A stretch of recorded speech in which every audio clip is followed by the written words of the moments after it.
O tema da nossa aula será o potencial eletrostático.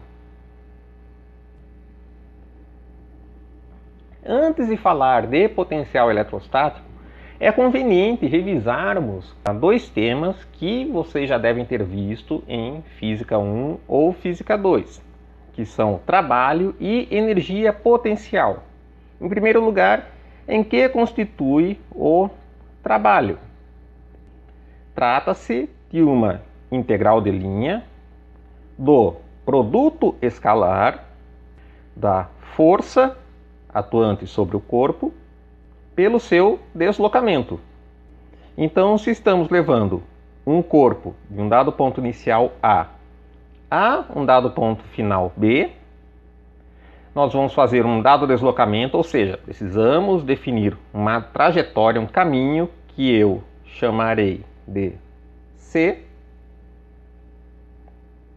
Então, o nosso trabalho, que eu chamarei de W, do ponto inicial A até o ponto final B, através da trajetória C, será uma integral de A até B, ao longo da trajetória C, do produto escalar da força F, atuante sobre o corpo, pelo deslocamento, no caso infinitesimal, dl, que será, os vários dl eu vou somar para constituir a trajetória C, que é o significado da integral.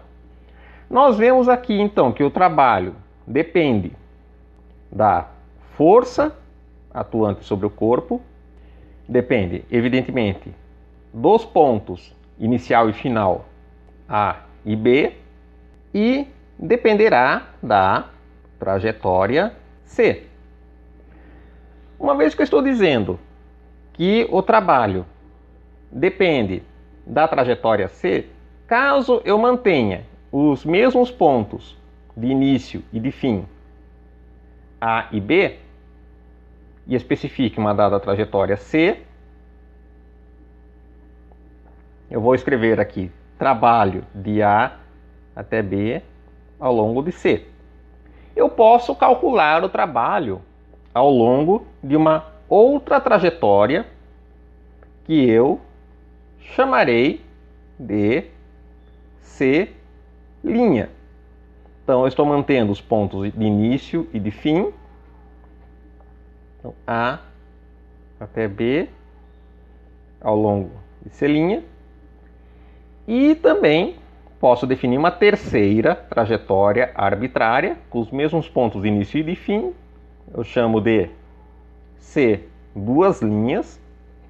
ou seja, os pontos A, W de A até B, ao longo de C, 2 linhas.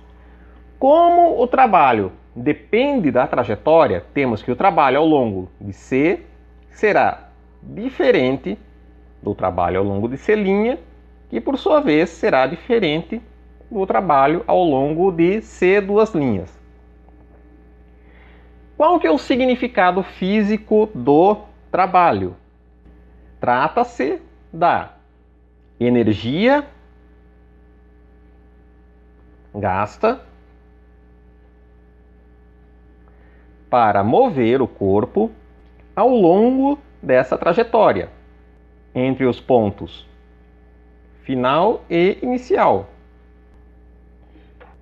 Vamos analisar as unidades nas quais eu escrevo o trabalho, sempre tendo em vista o nosso Sistema Internacional de Unidades, o MKS, metro, quilograma, segundo. Vimos que trabalho corresponde à energia e no MKS a energia é medida em joules.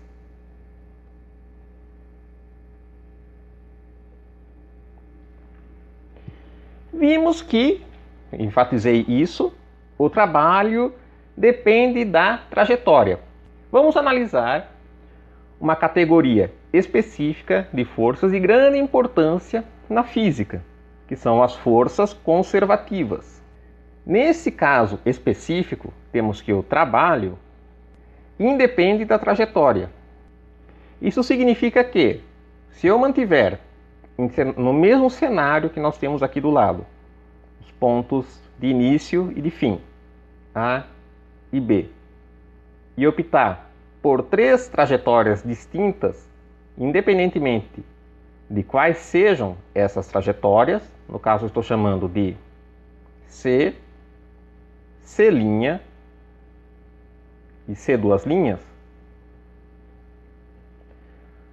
o trabalho de A até B ao longo de C será igual ao trabalho de A até B ao longo de C', que vai ser igual, por sua vez, ao trabalho de A até B ao longo de C duas linhas.